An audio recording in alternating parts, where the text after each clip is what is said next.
welcome to the next exciting episode of World Bigfoot Radio. And speaking of excitement, you can never tell what's going to happen next in this chaotic world we live in.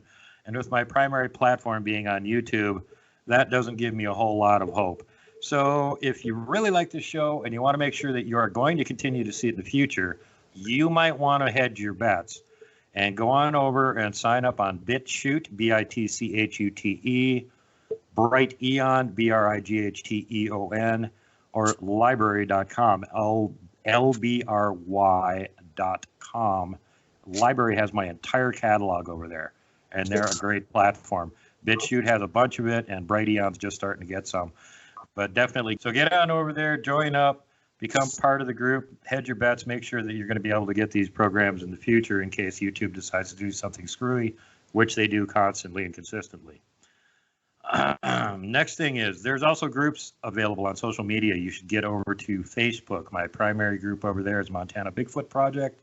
I've got some really awesome admins over there. A lot of them have actually been on my show as guests.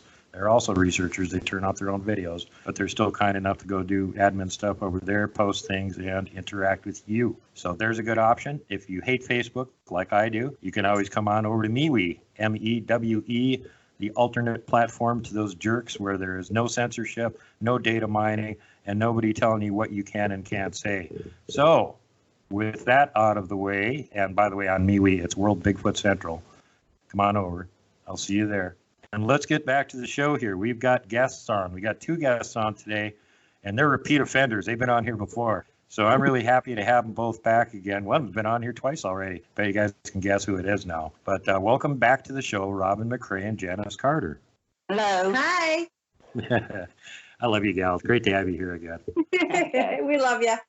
How's your weather over there? We got 60 degrees here today for the end of February. That's pretty ridiculous. It's beautiful here today. We've got 60 degrees, bright and sunny. It's not so hot. Doesn't feel like we're living on the sun.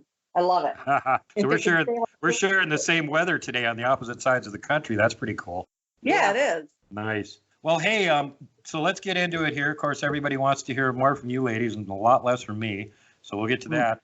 And I thought I'd start out with you two just kind of sharing what kind of stuff has been happening since Jan has been over there. I know Jan has been staying over there for a while now. And between the two of you and all the activity that's going on around there, I figured you probably had some interesting stuff to tell us about that. So whichever one of you wants to start it out, go, go, go.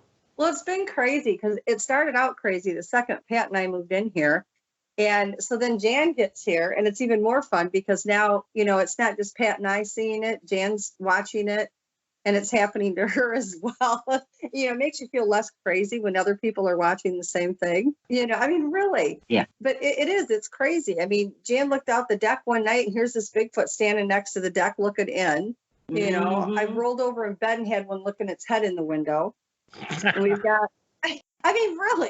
I rolled over and Pat was asleep, and I'm like, why is there no light? We have two windows, and both of those normally, because of a floodlight out front, the light goes through. And I'm like, oh my God, there's no light. Is the floodlight out? But then I see the other window's got plenty of light in it. I look over at it again, and there's this Bigfoot, and he's standing, and the top of my window is 10 foot off the ground, and he had it completely blacked out. And he crunched down, and his face is pushed up against the window. I rolled over and I woke Pat up and I said, you entertain him. Apparently I'm already been entertaining him because he's still watching. I'm going back to bed. It's your turn, because they do it a lot. A lot. A whole lot. It's like the most recent was in Milwaukee. In Nintendo and the baby? No, Milwaukee got into it with Bo out here the other night. Oh, yeah. Over the poop scoop, but they brought it back.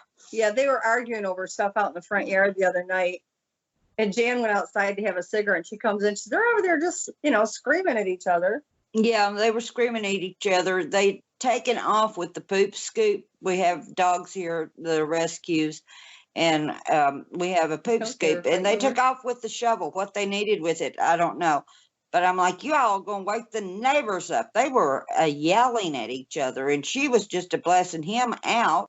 And I said, I looked down and I thought, what is missing? What are they arguing over? Because I couldn't make out the word that they were using for it. And it dawned on me that the poop scoop was gone. I said, you better bring that back here. I need that. Well, They didn't bring it back immediately, but the next time I went out for a cigarette, it was thrown down on the ground. I mean, I wonder what the heck they wanted the thing for to start with. I have no earthly. I mean, I'd be more than happy to give them all kinds of lawn tools if they want to work on the yard. Yeah, I'm into that. Don't steal the poop scooper. We need that. Hey, and they are welcome to clean the kennels. I have no Yeah. issue with that at all. We had the last, well, I guess not even a month ago, we had a really bad set of storms that came in here. Jan was at work, and Pat and I had gotten up early, and then we laid back down and we're watching TV.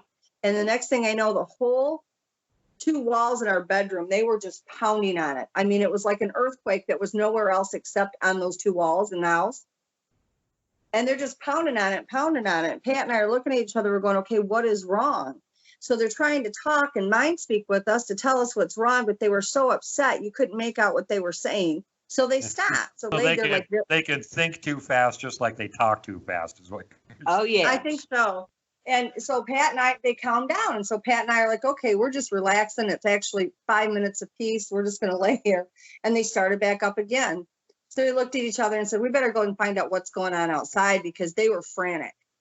So we walk outside, and I looked on the end of the house for down trees. I thought maybe the storm put the trees down or something. Everything was fine. And I hear Pat calling me, and he's like, well, I found out what they're upset about. We go out in the front yard, and here was the front electrical wire that went across the front of the property had gotten pushed over onto the tree, and it was sending sparks off. And these huge sparks were hitting the ground, and where all the dead leaves and stuff were at, it was starting fires. But the thing that was so astonishing about the fires was every time one would start, you would see a swirl go all the way around it, and then it would just be put back out immediately. And I know darn well it was them, because there wasn't any wind going, but yet you would see something swirl around it, and you'd see movement around it, and then all of a sudden the fire would go out. And then the next spark would send something else off, and it would start all over again. But they were going to let us know that we were in trouble. I mean, it could have burnt the whole place down. That's a strong encouragement for what Rob Roy Menzies up in Alaska was doing. He was trying to work with forestry up there and get them to replace Smokey Bear with a Sasquatch.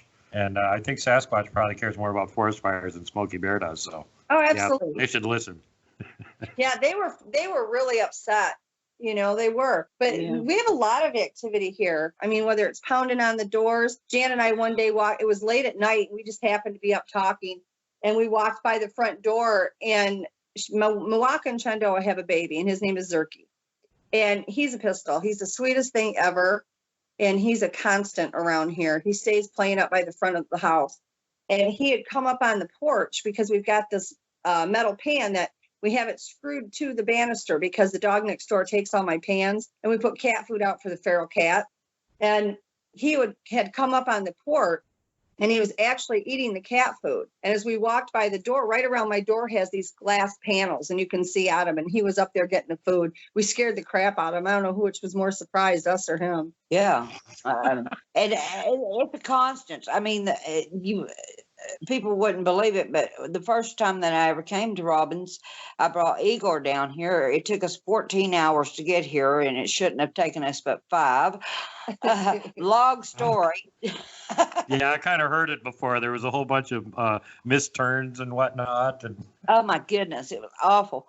But right from then, I went to leave, and there was these 2 big UFOs that followed me all the way up to the highway for about 70 miles, and then just vanished. The next time I came, I brought my daughter and one of her friends with me. This little girlfriend, her name's Cheyenne, and she knows about the Bigfoot. And we're coming in, and one runs right across in front of us, on this road. God. The UFOs here are awful. I mean, they're really insistent. And the night that Jan and Igor actually came here, the first time, they had gotten so lost, and it was like 1 o'clock in the morning, and the floodlight wasn't on from the hurricane, had been blown out. So I had parked at the end of the driveway, and I thought, as soon as I see a car coming down the road, I'll turn the headlights on so they can find the house, because I live back in the middle of the woods. It's dark back here. And so I'm parked at the end of the driveway, and I had a friend of mine on the phone because I was bored, and I heard it sounded like a vacuum cleaner. So I look up, And down the road, here is this triangular craft. And I mean, this thing was massive, literally. TR3D. Yeah. And it was right above the tree line. And it was following the road down. And it got right to the driveway next to ours. And it stopped. And then it was quiet. You couldn't hear any noise from it. And it just hovered there. And my friend is going, well, take a picture, take a picture. And I'm like, I'm not getting off this phone to take a picture. You could be the last human being I ever talked to. You are not getting off this phone. So I flipped the headlights on. And as soon as I flipped the headlights on, it like froze in one spot. And then it immediately cloaked. I never saw it leave. I never saw it stay. It was just like it was never there. But it was massive. You could see the whole entire underside of it was made of nothing but these black metal little panel, like a mesh panel. Mm-hmm. I mean, it was crazy, but we get them all the time. I went to the gas station about 3 or 4 miles away, and I was pumping gas, and one of my foot said to me, you know, look. And I said, what do you mean? And they said, look towards the house. So I faced the direction of the house, and you could see UFOs over where my house would be. Oh. And he's like, you can't go back there right now. And I said, well, that's fine, because I wasn't headed home anyway. I was headed out for the day. And I'm like, you know, what about the animals? He says, don't worry, we'll take care of them, but don't go back home right now. I said, all right. But they're over here a lot.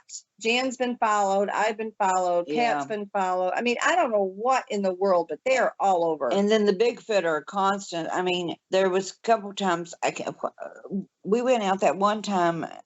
There were hunters down here. That's Yeah. what it was. They were panicked. And they were absolutely panicked. The Bigfoot here were panicked because they were out hunting. And I don't know whether they got between the mothers and the children or what exactly happened.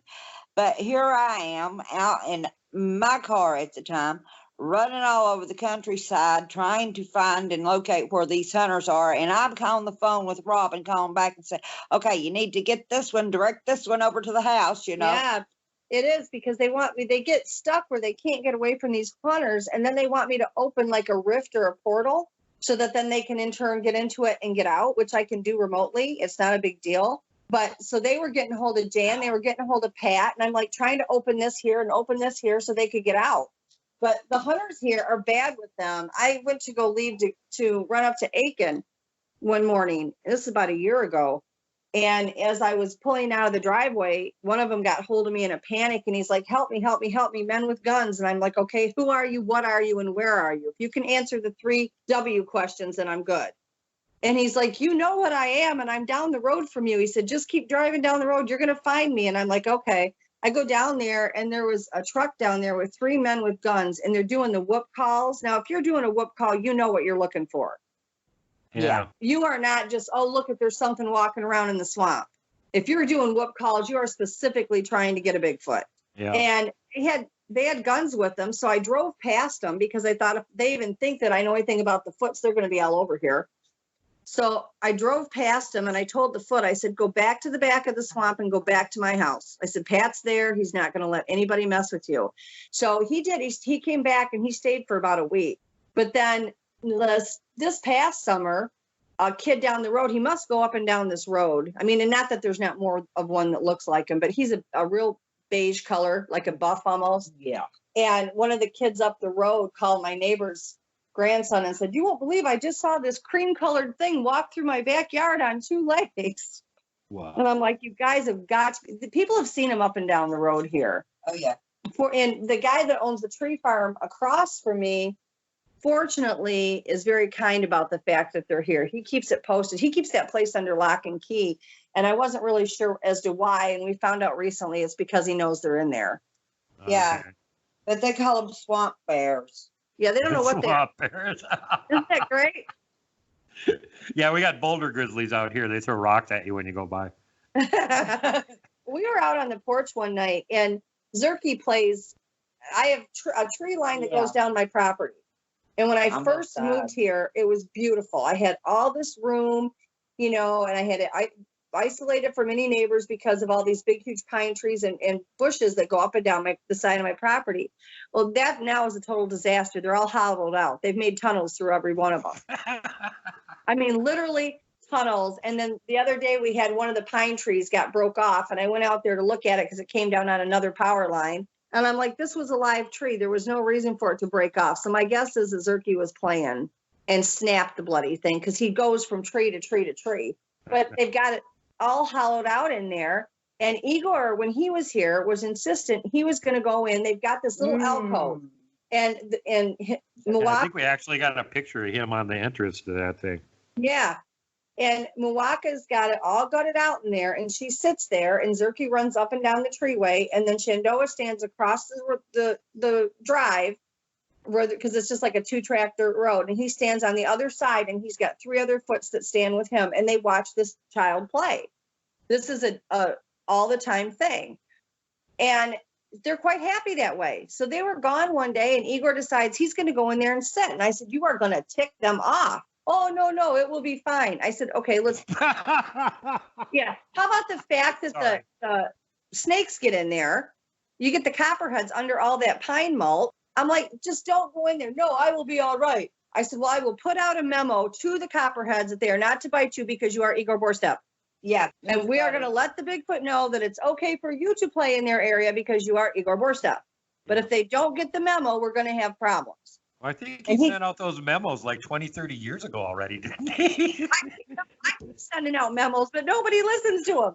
And he's like, it's fine. And I'm like, it's not fine. So he goes in there, and the second he's in there, they're blowing up my head going, "Get him out, get him out, get him out."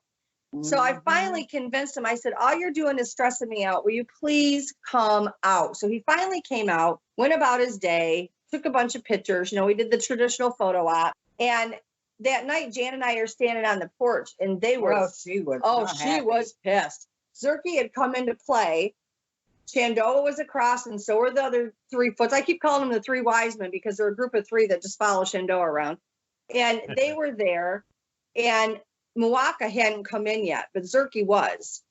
And she must have got a whiff of the fact that Igor was in that thing. I have no idea. Jan and I were standing on the porch, and I was sitting on the porch, smoking that cigarette. yeah, she was sitting there, and they mind spoke with her and said, "Get out," really loud. And I tell you what, this girl can move fast when she wants to. I'm standing there like an idiot because they didn't tell me to get out. They did to her. And she come and she jumped up and she went running for the door on the porch, and I'm standing there looking like an idiot. And I happened to What are you running from? What? And I looked over towards where this little alcove is, right as Milwaukee came in, and that girl's big. She's gray and black, and she moved. She's got like salt and pepper colored hair. She came through there like a flipping freight train, and all you saw was this body go streaking by, dive into that little alcove area, and then you just heard branches snapping and everything as she plowed through it. Yeah, it was like you could feel the wind off of. Oh yeah, she was not happy. She was not a happy camper. I think there's a portal in there is what I think, because they've gone in there at times and you never see anybody come out. Yeah, it's sort of weird, but we had the cat lab the other night did it. One of the cats got outside. I mean, we've got probably 9 feral cats, and we've got 7 or 8 cats in the house. And the one got out, which I can't believe even wanted out. The Bigfoots are the ones that gave me this kitten because they told me he was lost and needed help, and they told me to drive down by the swamp. And I was with you. Jan was with me, and we had been out because music was coming out of my bushes. Yeah, and other people have heard this music. There is nobody playing a radio. There is no TV on. There is nobody next door playing anything. But there's music. And it's loud. It brought the neighbors outside, and it all comes from my bushes, Duke. Oh, we do not have a radio in the bushes. So at 2:00 in the morning, Janice and I are driving up and down the road trying to find where this stupid music is at. Now, mind you, there's nothing out here. There's not even buildings out here other than a few houses. No music anywhere. My neighbor's out driving around trying to find it. They couldn't find it either. So we come back, and it's 2 a.m. and Brownie says, he calls me Mom because he heard my kids call me Mom for years. They have a name. They also call me Minnica, but they also call me Mom. And he's like, Mom, go down by the swamp. Keep going. And I said, what's the matter? You'll see it when you get down there. You have to help it. And I'm like, okay. So I drive down there, and here sits this kitten, completely starved to death, dehydrated, just a hot mess. So we brought him home. So now he's been here now for almost 2 years, and he's a big fat ass. But he wanted outside the other night, and he's not allowed out, and he got outside anyway. And he ran over to that same spot where Muwaka goes in at, that I keep suspecting there's a portal in there. And he went in there, and we all went out after him, and he was gone. We didn't find him for almost an hour, and then he just appeared in the front yard. What? I know. Now, Yeah, I've got pictures. exactly. I've got pictures of portals on the We other went on side of the both yard. sides of the bushes hunting for this cat. The cat was not in those No, bushes. he never was anywhere. And we were right on his trail when he walked outside. He didn't have any time to go anywhere. He ran into the bushes And disappeared. and disappeared. We went on both sides of the bushes, all around the bushes. The cat was not there. So Pat told the Foots, they said, listen, she's going to be really upset if you don't bring this cat back. And they said, don't worry, we'll find him. We'll find him. So Pat's like, honey, don't even sweat about it. The cat will be back. I said, Pat, he's one of the kids here now. If he's let loose, there's coyotes and everything else. I'm just worried sick. And he's like, babe, it's fine. They said they'd bring him back. They will. Not even 20 minutes after that, here he appears. Nice. I mean, they took off. The adolescents here took off with 2 of my cats one other time, and they were cats that were in the house. And we were gone. We came back and they were gone. We had been gone all day. We came back and they were gone. And we went through every inch of this house, every closet, every cupboard, under the beds. I mean, we went to great lengths, never could find them.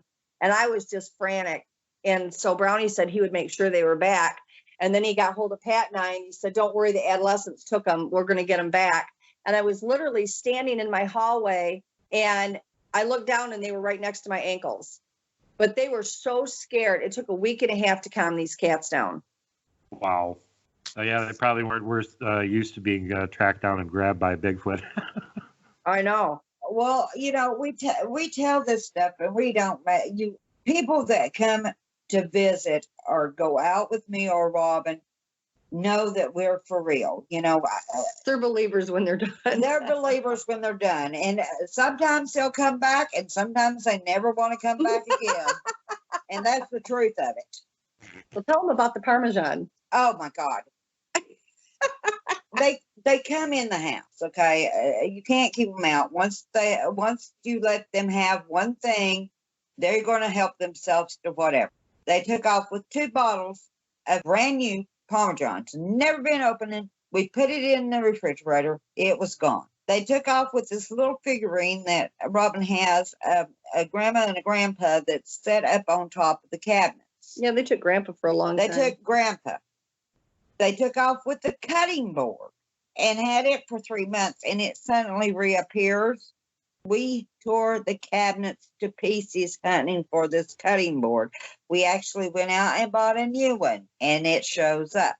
Grandpa comes back after a week and a half, and Grandma was pretty upset about that. She was lonely. we made a joke over it, but we have as of yet to find the Parmesan container. No, they just keep taking that. And then I had this nice bread knife. I had just bought it. Yeah. My favorite bread knife. And I use it all the time. And I keep my knives in one certain spot.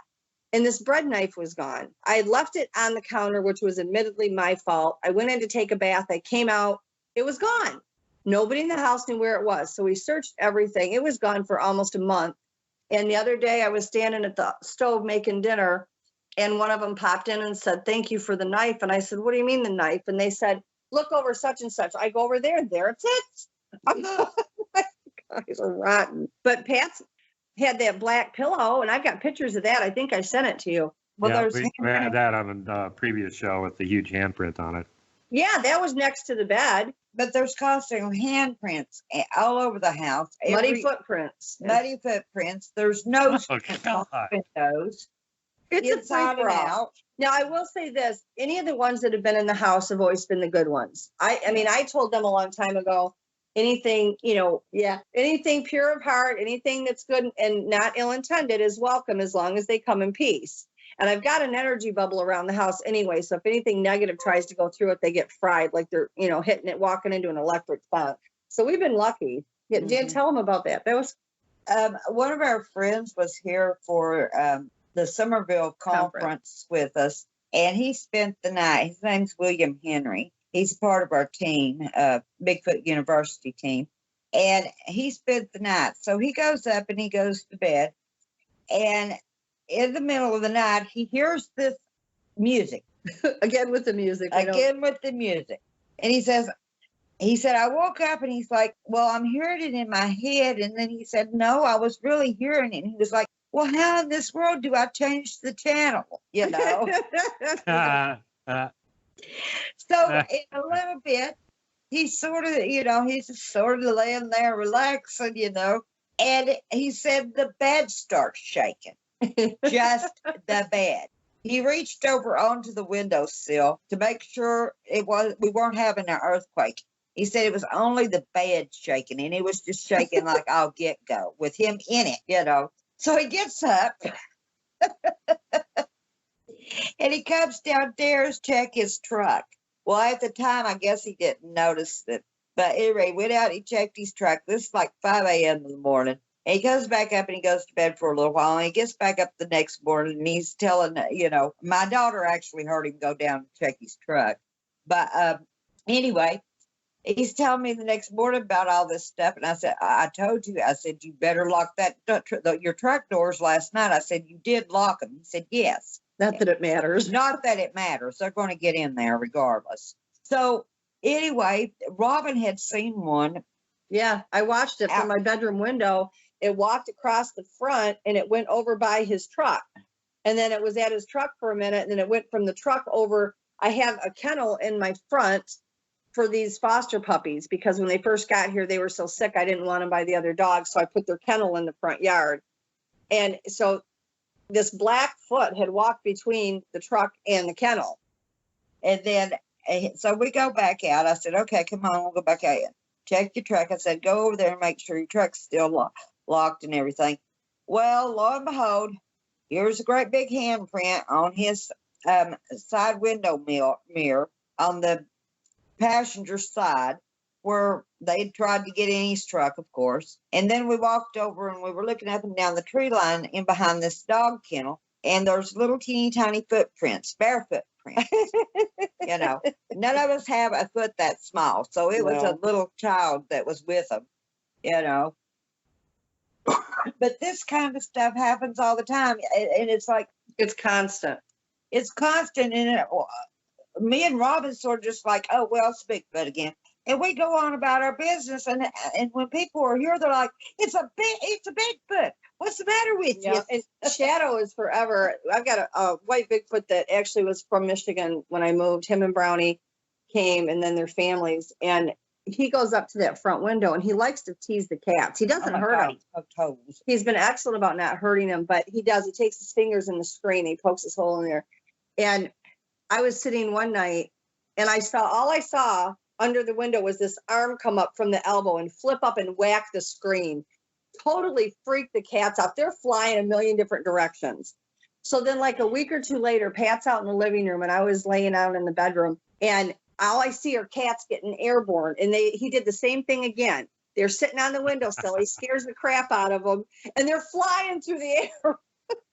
And he thinks it's funny. He thinks it's absolutely hilarious. We had probably about 6 weeks ago, maybe, when Elliot got loose. Yeah. One of the mini pigs got loose. And he went to the back because he does it all the time just to be a butt. And he got out and he walked to the back of the property, which he usually doesn't go that far back. But for whatever reason, he was hightailing it back there. So I saw him get out and I went outside to call him. And I looked back there and the lady next door has a German Shepherd that's loose all the time. And the Shepherds never really tried to hurt the pig. But I saw it move forward where the pig was at. And pretty soon I see this big white head, big white shoulders. And this arm come down and grab the back of the neck of the shepherd. And he didn't hurt it. I know it was Shadow. He didn't hurt him. He just grabbed the back of its neck and pulled it back so that it couldn't go up to the pig. So I see the pig standing there trying to look up, and they can't look up really well because of the way their necks are. And it's got its neck cocked, trying to see this Bigfoot. And I see the German Shepherd on its hind legs and its front paws doing like the dog paddle in the air because they're holding it back. So I go back there and I called Elliot. And he comes trotting around, oinking, and he comes trotting towards me. So Shadow lets the dog down. So he lets the dog down, and the dog starts running after the pig. The only thing I can think of is Shadow must have done something because that dog came to a screaming halt, did a nosedive, and then just sat there. And then the pig went all the way up to the house, and the dog turned around and went back over where the Bigfoot was at. What if we But hit him with this sound? Well, Elliot got loose one other time, and he was playing in the woods. He didn't want to come back in. And he normally, when he gets out, he comes back around to the garage door, and I put the garage door up, and he comes in. Well, he didn't do it. So I go outside, and I thought, well, I'll go out and look for him. And here the Bigfoots had made a ground structure for him right outside the garage door, so he knew where to go into. It was great. It was an arrow. It was sticks. I have pictures of it. Sticks laying on the ground, showing where to go in at, and then a ground X, a small X, meaning welcome. Yeah. Okay, you got to make sure you send those pictures too. I will. I'll get them all together tonight for you. Well, hey, let's get one of the other things that we were going to talk about is a piece of field research video that came out recently from Rick over at Wood Booger Farms that I passed along to you ladies to take a look at, and it'd be interesting to get your opinions on it. Yeah, we did. We do good together. We did great teamwork. Yeah, well, one can't get, the other one does. So it works out. We make a pretty good team. Well, what did you think about that? This is for the benefit of the folks that haven't seen it, and Rick went and he was checking out a cave in a hillside that he's been to before, and it really looked like something was living in there, and they even had whatever it was that had scratched markings on the wall of the cave. It's got my interest, and some of the other stuff in there is also matched with accounts that I've heard before of other stuff people have found in caves that potentially Bigfoot were living in. So anyway, I'll shut up and you guys go ahead and give me the breakdown. What do you think? Jan actually figured out the lettering on it to you transpose the letters, and it's like they read it backwards, correct? What they do is they actually write where we write from the left going to the right and read down a page. They write from the right hand side coming to the left hand side and write upward. So it's sort of transposed. Yeah, transposed. Inverted is what I call it, but some people call it other things. But at any rate, so I went and cross-checked with, I had anthropologists, cultural anthropologists, and people who are specialists on the different glyphs, hieroglyphs and petroglyphs and all that, work with me on actually understanding what their alphabet, what the Bigfoot's alphabet was, and what some of their glyphs, for a better word, it is actual glyphs that they do draw. They can draw them on paper. They can draw them on rocks. You know, they can draw them in trees or on the trunk of a tree. And they can do it so small that it is hard to see with the naked eye even. But, we've been studying them since back in 2004. But anyway, so I went and I cross-referenced. I looked at that. I said, okay, these are the letters, because I recognize the letters of their alphabet when I take and see them. And pretty much the rest of it is pictures of the area that this one lives in. So the name, it says basically, an is a given word. Am is a given word. Okay, I'm Mannix. So the name of the foot is Mannix. And then there's pictures that around it. I found, if you look at the one picture, and what I'll do is I'll send the screen capture I did of that picture so you can see what we're talking about, Duke. And in the upper left corner, there are deer, and it looks like there's more than one, so that would be a herd. And if you look directly behind the deer, the way they have it, they're assuming that it would be mountains.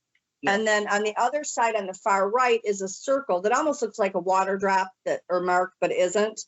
That would be him. That's where he lives. That's his cave. So basically what this whole picture was saying is from that cave, his name is Mannix, but then he goes over the mountains to the deer herd. So that's where he would hunt at. And then if you look below the deer herd on the bottom, you can see what his markings would mean to be a river.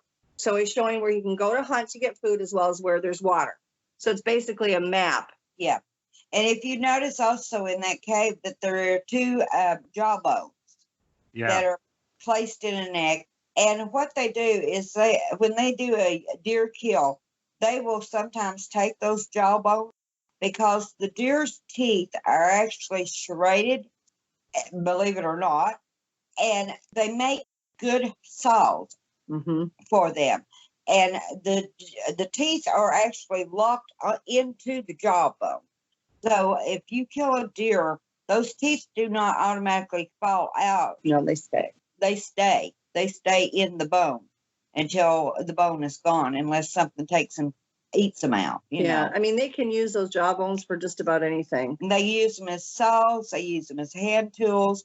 They use them to cut meat. Yeah. You know, to poke holes in leather and hides, different things. They can be used for multiple things.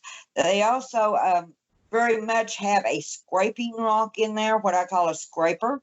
Mm-hmm. I noticed that. I noticed also a hammer. And there's all kinds of stuff in there. I mean, yeah. that cave is pretty much set up. The only issue is going to be with him going into it. That is not going to make Mr. Mannix very happy. Or Miss Mannix. Or Miss Mannix. Definitely not going to be happy that anybody's in there. And then messing with it will determine whether or not he'll even come back. Yeah. Well, from what little I know, I would probably guess it is probably not a female, because lone female, really. Well, you'd be amazed. If they're out looking for a mate, or if she's done something and they kick them out of the clan. I mean, they'll kick out both the females and the males. Yeah, it doesn't matter. Yeah, if she's a troublemaker or something, I could see that. But just lone female wandering around, yeah. Yeah, Bigfoot tramp. Maybe they booted her. Yeah. Not trying to be nasty about it, but a lot of times when the females are having their flux, they'll go off alone too. To be left alone. Mm-hmm. And we had in Russia, when I was in that Aziz cave, they had a small cavern off to the side inside the main cave. It was like a chamber, and according to the Foots there, they used that to birth. That was to have the babies. Yeah. Away from the rest. And then, so they weren't in there constantly. I know there was a young male that went in there a lot, but the females would come in there to give birth. In that area, looking at the map that Mannix has actually taken and drawn on those rocks, by looking from that would be an ideal area for one to give birth in that cave. It's sheltered and everything, and you have access to water. And the first thing that they do like to do when they have their babies is to take them and bathe them in water. Yeah. That was what was always such a problem, eons ago with Zaina and Kawit, because they had Zaina. She had 4 children from various men in the village there, and what kept killing the kids, the first 2, was as soon as she delivered, she took them down to the river and bathed them. And of course, they got sick and they died right away because they were hairless. The other 2, I guess the villagers, my understanding from Igor is the villagers took the other 2, and that's why Kawit survived. Interestingly, amongst the Inuit, the Eskimos up there, the one of the traditions used to be, after, as soon as the baby was born, you take it and put it out on the ice and see if it dies or not. Yeah. But if you look at that now, I've also got glyphs from different ones in Tennessee, and a lot of people want to call these ground markers or little ground structures. They want to call those glyphs. I don't call those glyphs. They're just simple markers. I mean, traditionally, a glyph is a writing, whether it's a word, whether it's a picture or whatever. It's a writing on a wall, on a rock, or on something. These things on the ground that everybody calls, and this is just, my own opinion, and I think Jan shares it, is, in our opinion, those aren't glyphs. So if you're going to tell me it's a glyph that I'm looking up on something to read it, or on a rock or something, or even etchings, where they've scratched something out on the ground, because I've had them do letters and different pictures on the ground in the sand as well. Yeah. But when you have their ground structures, that's when you find these on the ground. So look at the glyphs. No, not a glyph. Those are sticks and branches, and they've created this with it. That is a ground structure. But so again, let me ask you this question from a human standpoint. You're walking down a trail, somebody's following you behind on the trail, and they're going to catch up eventually, but you don't want to wait for them. And you're going to diverge off the trail. So what do? You get a few sticks and you make a big arrow pointing from the trail off in the direction you went. so they can see that, oh, look, there's an arrow there. He went Yeah, this way. I'll follow that. Now, is that a glyph or is that a ground marker? A That's ground a marker. marker. Ground structure or ground marker, it's the same thing. Okay. I mean, there actually is a difference, believe it or not. And I think a lot of time, and I mean, who's to say that what we call it is correct, but from, our research, glyphs are literally something that's been sketched into, rock, a wall, something. And like I said, writing on a piece of paper. or a tree. or drawing something in the sand. They are a drawing, no matter if it's a word or a picture, it's a drawing. It tells a story. You can actually read it, whether you can, just like the hieroglyphics in the Egyptian pyramids. All right, you can actually read those. They may not be letters, but they are like the Ra, and I'm taking that as an example. Same with Mesopotamian and the Sanskrit and everything, and even ancient Hebrew. You've got what looks like letters, okay? And then you've got icon, and the Aztecs did it too, for man and a dragon and on and on and on and on, Right. So instead of actually putting a bunch of letters together to make a word, you've got a letter that means the whole word. Yeah. Yes. But when you're taking branches, or I don't care what you use, when you're taking some type of solid object and making something on the ground, that takes it away from a glyph. That's no longer a drawing. That's creating something. Yeah. That's a structure that, it's a ground structure. Yeah, and if people were to actually, because I have studied with a lot of anthropologists, and especially my late friend Roy Wagner at the University of Virginia, and he went out and studied with some of these indigenous people. He actually studied with the last headhunters over in New Guinea. Okay, when you are out with these people that are different from us, and you're studying with them, you don't go in there and influence them by saying, okay, you have to live this way. No, you go in there and you learn from them. And a lot of times, if they're out hunting, say they're hunting for birds, they're using darts to hunt birds with, okay? And they'll split off from each other. They leave little markers on the trail. They might even be so minute as to stick a little teeny tiny stick in the pathway of a trail, saying, I'm going this way. And you go XYZ amount of distance and you're going to turn off and go this other way. Yeah. But yeah, I mean, if you're going to use something to create it, that's not a glyph. A glyph is something that's written, whether it's in the sand, whether it's, any type of carving. Now, they were notorious for drawing me picture glyphs. I mean, just all the time. In fact, I did send you a couple pictures of the ones that I took, but they would draw me thunderbirds. And one time they drew me an eagle, and the detail in it was just astronomical. And you knew it was an eagle because of the way they drew the markings on the tail. Mm-hmm. Well, it's like there was a place in Tennessee that we're going to do a long story short. Okay. I came down here back last year in about April.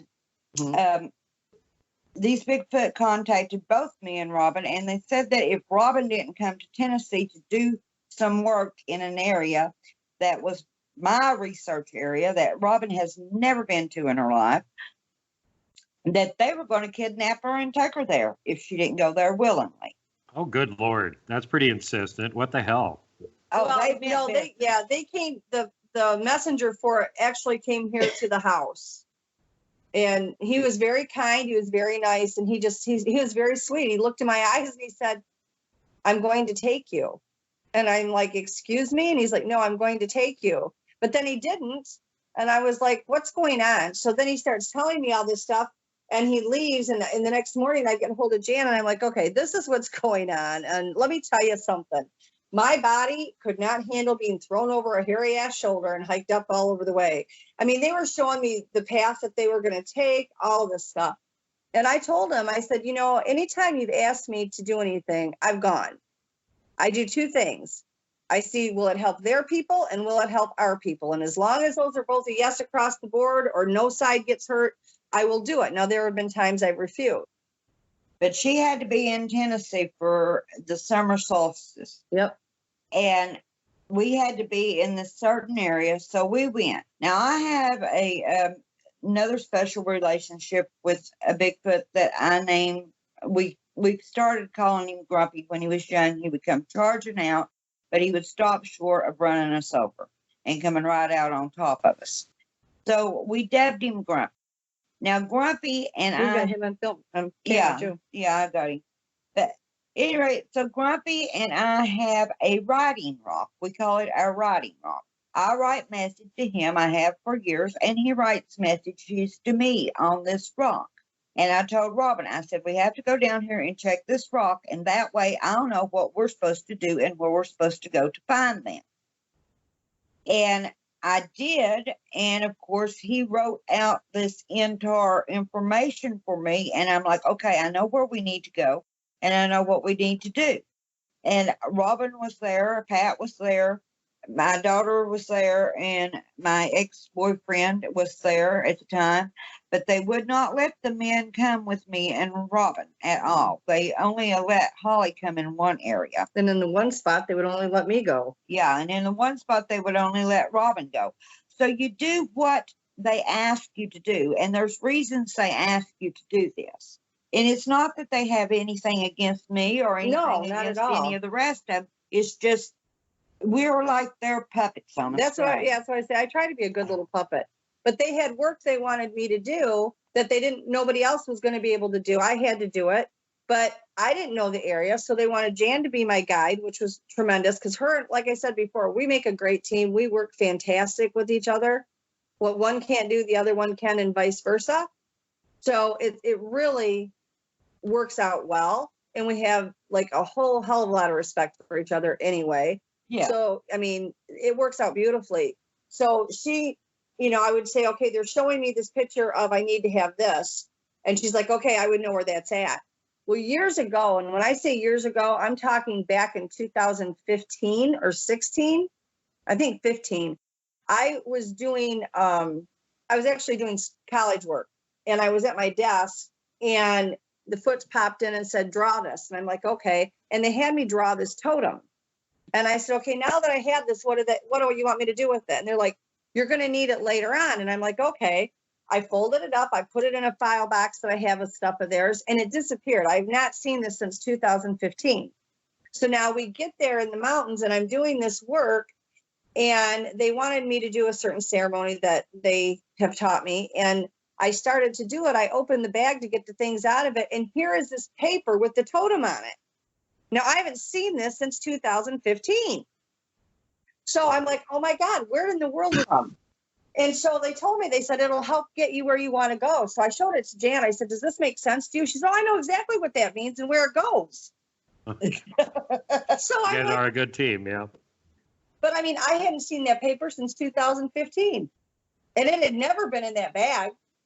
It disappeared the day after I wrote it. I put it in that file box and went to get it the next day, and it was gone. And I've never seen it again until then. And I took Robin. I knew exactly where we had to go. I had not even taken my daughter into some of these areas. My ex-boyfriend definitely had not been into these areas because it's only been me and very, very, very few people who have ever gone into some of my research areas. And it's not that I'm trying to be a jerk or anything, but I don't trust everybody with the information. Yeah. And, Exactly. and I don't want them harassed. I don't expect somebody to come in my living room uninvited, and you simply do not go into their living room because the outdoors is their living room, uninvited. So anyway, I'm like, okay, we're going to go over here. And I took her into places, and they were very accepting of her. And even into the place, I call them the Simpsons because they act like the Simpsons off of TV. They're jerks.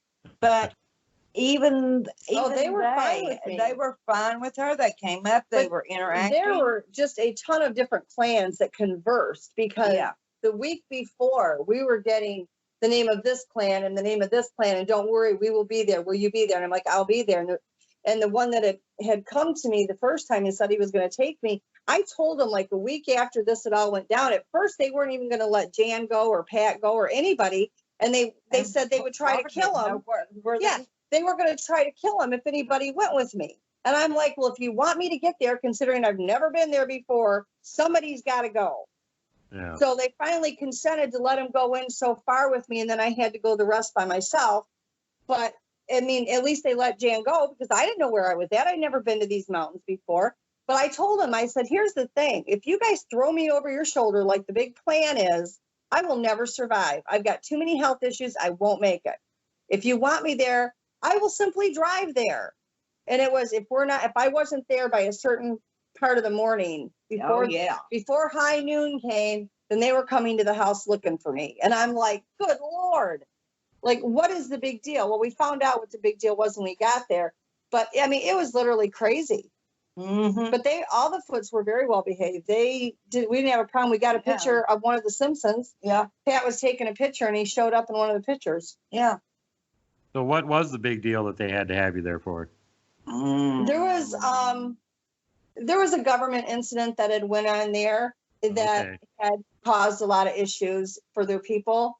And we had a lot of trapped souls and that type of thing. So a lot of releasing this and fixing this and changing a vortex and that type of thing. And yeah, it was pretty complicated. And we got some very unwanted company. We had gunshots fired at us and it was pretty intense.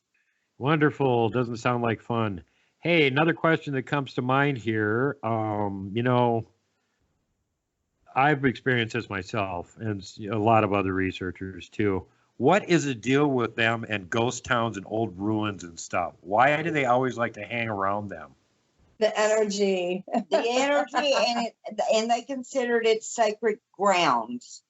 They actually have great respect for the ghosts. Yeah, the dead. And the dead, the spirits. So that's why you find them hanging around the graveyards. Mm-hmm. That's all sacred. Interesting. Yeah, well, we've been up researching at Coloma, a local ghost town here about 30 miles away. And granted, we're only up there during the summer, but yeah, they're always around there. It's really easy to find evidence of them too. Yeah, and there's a lot of energy there. And we don't, I don't really want to go into the woo stuff because people talk about this woo stuff. Even the mind speak, they say, oh, it's all woo and it's all hocus pocus and bull, but it's not. But let's take, for instance, we know that the one side is human on the mother's side, but we don't know what the father's side is. It's an unknown. I mean, we can speculate, but I mean, as far as that goes, there's nothing that we have that can test and to be conclusive. Don't forget, there's three things that we know that it's not. The father's not human, the father's not Neanderthal, and the father's not Denisovan. Exactly. And the thing of it is, okay, with that being an unknown, we as humans live in a three-dimensional world. We see in 3 dimensions. Mm-hmm. Some of us might be able to see into a fourth, but not very many. Okay, let's say that they, being this unknown portion of them in their DNA, let's say that they can see into the 4th and the 5th dimension. So maybe they are seeing ghosts. Maybe they interact with ghosts. Yeah, and it's pure speculation, but let's just give for instance, what if? And I asked them at one point in time, everybody's always talking about, we're 3D and we're moving up into the 4 and the 5D. And I actually asked the Foots one time, I said, where are you at in this? Oh, yeah. And I was told that they are 9th and that the elders are 11th. Yep. So you're talking about a being that's in a much different density, dimension, whatever you want to call it, than we are. That's a lot higher vibrational rate, but yeah, it also makes you wonder how they can actually maintain a physical form on this vibrational frequency if they can actually be tuned to those other ones too. Yeah, yeah. But I mean, it's funny because we'll look across, they go in and out of cloaking and shimmering all the time. We'll look in the front yard and all of a sudden you'll see a body part that goes into the flesh and blood and then it cloaks again. Like, you don't know how disconcerting it is to look outside and see a lower torso running across the yard. Or an arm. Or an arm. A random arm. or a head. Yeah. And it's like, hey, cover up, dude. Wild. But it's, can we do that? No, I don't know how to cloak. I don't know how to become invisible. I don't even know how to shimmer, you know. I mean, yeah, me neither. Well, as far as that goes, we've done, testing on ESP and remote viewing and stuff like that for decades now, and that's like pretty much it's real. They, more or less proven that. Absolutely. Yes, and it makes you wonder if, and I agree with Robin on this. I think really everybody has the capacity to be psychic to a certain extent, and they just don't know how to do it and haven't been trained or anything. Yeah. But it makes you wonder what kind of latent abilities humans really could have if they were taught from an early age to actually do something with them, and extrapolating thereby if, a lot of this is just the sort of same skills that we would have if we ever did anything with them, but the Bigfoot are taking advantage of it and always use it. And it's like me, Duke, I don't claim to be a psychic. I've never claimed to be a psychic, but I can actually freak people out, and I don't like to because I think I'm really weird, or I have a drone outside their house flying around somewhere when I've never ever been there in my entire life, inside their house. Well, it's true though, because I did the same thing. And a mutual friend of ours the other night was talking to us, and he's like, there was a post, and he's like, I talked to Robin, and I was on the phone with her a half hour. She didn't even know me, and she told me things that I never told another human being on the planet. And I'm like, I'm sorry. And Janice does the same thing, and we do. One of our really, like I have described his entire acreage and everything. He said, I'm out there in the yard on the phone looking to see if you have a drone following, flying over the place. Hey, it's remote viewing. But I mean, we have a good friend of ours. In fact, Jan and I are doing a conference in Aiken, South Carolina tomorrow, and a friend of ours will be there as well. And that's how I met her, because another friend had said, this person really needs somebody that, can talk to them and see if you can get a read on her. And I'm like, okay. And I sat her down and I'm telling her all these things, and she's like, oh crap. Wow. But yeah. And I don't think you haven't ever been to the Rhine Center. Okay. Over in Duke, at Duke University, there's a portion of it is called the Rhine Center. And they've actually done a lot of study on psychic abilities and remote viewing and everything. And it's over in North Carolina and Durham. And wait, they were doing research at my university and they didn't even let me know about this? Yes. What the hell? It's called Duke. But Duke, at any rate, and I have gone over there and studied. So has a friend of ours that is actually hosting our speeches and our conferences, some of our conferences now. And we get it. We're for real. We're not make-up people. We're for real.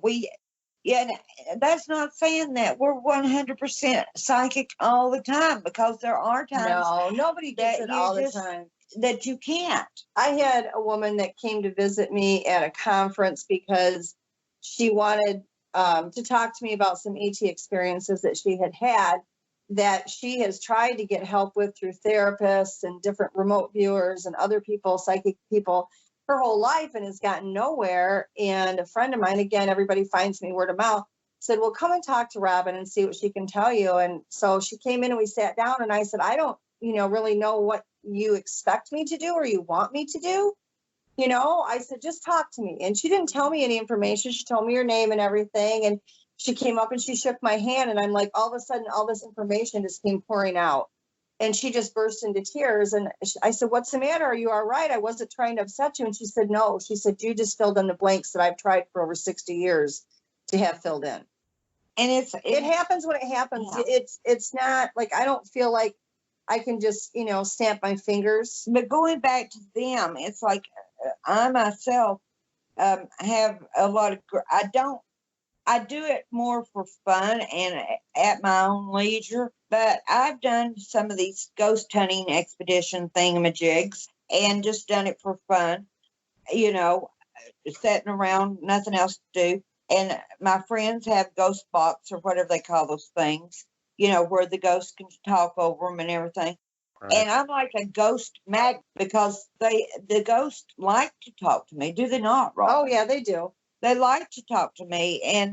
But now when I'm not doing it so that other people can hear it, I do a lot of blocking, because if you let one, You have to. you Oh my have goodness. to know what you are actually letting in and letting speak to you mentally. You've got to learn how to read the energy so that you know what you're doing. And everybody has an energy signature. So Everything. the ones that you everything. talk to, yeah, everything that you talk to. And what happens is the ones that you talk to enough, you know what that signature is. And if that's not it, but somebody says that's who they are, you're done. And you've got to know how to block, because if not, it's exhausting and you can get yourself hurt. And we have these people that, I mean, I'm all for meditation to give everybody self-awareness and self-peace and all that. But people do it nowadays because they want to talk to everything. And I really discourage that. I do too. because I do too. unless you Be know how to careful what read you- that, yeah. If you don't know how to read that energy, if something can come in and say, hi, hey, I'm Mickey Mouse, you know, I want to be your friend. Let's go to Disneyland. And the whole time it just wants to suck all your energy and kill you. Yeah. And if you don't know how to read that, it can be really dangerous. And I literally work with a ton of people that have got things that have come in and hurt them because of this. Yeah, and that's one of the scary parts about having any direct involvement in the whole paranormal thing. If you don't know what you're doing, you're just liable to get yourself getting killed or go Exactly, insane yeah. or something else. I have a very good friend of mine that was killed because he went to a certain ghost situation that the thing had already hurt people before, and he was nosy. And I was like, just don't do it. You can't, it's not safe. And I told him, I said, if you go there, you will die. And he's like, are you telling me that because you're worried or because it's a premonition? And I said, both. And he was dead within 24 hours after he was there. Well, he probably shouldn't have went then. No. Definitely. He called me when he was running out of there, scared to death, and had scratches and cuts all over him, and said, oh my God. And I said, I've been trying to get hold of you. What were you thinking? You told me you wouldn't go. Well, I didn't want to upset you, so I just went ahead and went without telling you. And I said, and like, you think I'm not going to know because I picked up on it? I just couldn't get hold of you, you know, and it cost him his life. Which is like the time up there in Cherokee. Okay. What did he end up dying from? They aren't really sure. They claim he had a heart attack, but Yeah, he didn't what I have a think. heart problem. Yeah, Yeah. he didn't have a heart problem. No, we were in Cherokee. Where were we at for Alyssa? Oh, that was the Georgia Bigfoot. Oh, Georgia Bigfoot. Yeah, we were there in the local. Yeah. Yeah. Jan and Don Tart, who's another member of our harmonology team, who were playing with a ghost box, and Jan was talking to the little girl on there. Yeah. She was mind speaking with me, but I didn't go over the box. Yeah. But we were doing it over the ghost box so that everybody else that Could doesn't hear. do the mind speak could actually hear. And it takes a lot of energy for them to reach out from the other side and interact with us. Yeah. Last summer, we had an expedition up to Coloma, and it was a mutual one. It was my team and also Brent Thomas from Paranormal Portal and Dan Pruitt, who's another paranormal investigator. He's got all the equipment with him, you know, everything. Not only the ghost boxes and stuff, but like meters that read gamma ray bursts and all kinds of stuff. Yeah. And they were absolutely convinced after being there for a couple of days, the place was definitely haunted. Mm-hmm. And one of the things was they went to this abandoned hunting shack, and were doing the Q&A with, and this thing was literally making sounds that it could not make. They weren't programmed into bank. They didn't exist on the machine, but it was making the sounds, and they live streamed it. Oh, yeah. I've often wondered, and I've had this thought, but I haven't actually asked anybody about it. Okay. So the Bigfoot talk 90 mile an hour compared to our speed. And unless you slow that down, you have a recorder that you recorded at their sound of talking, and then you slow it down and to listen to it when you back play it. What if they could actually speak over a voice box, over one of those? I've had lots of people. I just wonder. I've had a lot of people ask me that, and I don't have a ghost box, so I don't know. I don't see why they couldn't. Well, I'll tell you one thing. After we did that investigation out there, one of my viewers who lives here in the same valley, about 40 miles away, got real interested. And since he goes out and wanders around the woods and looks for Bigfoot structures and stuff and knows where to find them, he figured he'd get himself an EM meter, take it with him. And went up to one of the Bigfoot areas, and you know, he could hear something sneaking up on the vehicle. He couldn't see it, but the EM meter sure went off. Well, I think a friend of mine said that he had got one to talk to on a voice box one time. Yeah. And when I confirmed with the Bigfoot, he said, yeah, that was him. So I would say, yeah, they probably could. Oh, absolutely. I can almost verify that. I've got a friend who's been on the show several times, Researcher X. She has a horse ranch down in Florida. And she recently had, in addition to the Bigfoot being on her property, which she's more or less dealt with that's not really a problem anymore. One of her secondary barns was apparently haunted or something. And she got a paranormal team there, and they took a look at it and went, well, yeah, it seems like there's a portal here that's opening and closing occasionally, and we can close it for you. And so they set up the ghost box. They were inside the barn. They were asking questions and answers, and she's got this on video. And they said, so what is around here besides just us? And this really loud voice came through, really clear, one word, and said, Bigfoot. That's awesome. Hey there, buddy.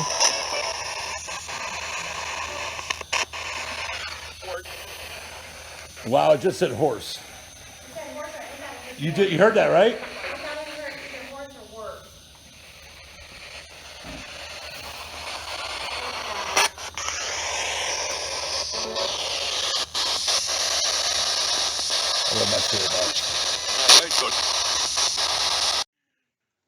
So, yeah, there might be something to this whole thing. It's possible they can do that, too. You don't know. Well, I don't know why they couldn't. I mean, no, I think they can. yeah. And, you know, I think you that were they could. saying earlier, too, you know, about the different abilities, how, you know, we've had them all along. And the thing is, and I've told this to other people, too, you know, people will get hold of me and will say, well, the Bigfoots around here don't, you know, you never see them doing anything paranormal. That doesn't mean that they can't. What I was taught from the Bigfoot were, if the families teach the children that they have the paranormal abilities and they can use it and access it, then they use them. But like we have Amish that don't use electricity and they don't do this and they don't, you know, have motor vehicles, that type of thing. There are sectors of the Bigfoot people that just simply don't want to use that. They're more, you know, where they don't. I mean, mind speak, they all do. But as far as a lot of the cloaking and that, they all can do these things. They all have these incredible paranormal abilities. Whether or not they've been taught in that family unit that they use those depends on the group. Right. Yeah. That's an interesting parallel with the Kevin and Glag saga from out here, because when apparently that family got massacred by crazy hunters, and there was only one of them left, a little Glag, that was like barely any bigger than a human when he met him. He in the 5 years they interacted, he didn't show any paranormal abilities whatsoever. And we've always wondered what to make of that, if it was just that he was so young he hadn't been taught anything, or if those ones didn't have any paranormal abilities, or what. But yeah, you spent 5 years with him and he never had any paranormal anything. He was probably so young when that happened to him that he actually didn't learn from his family members.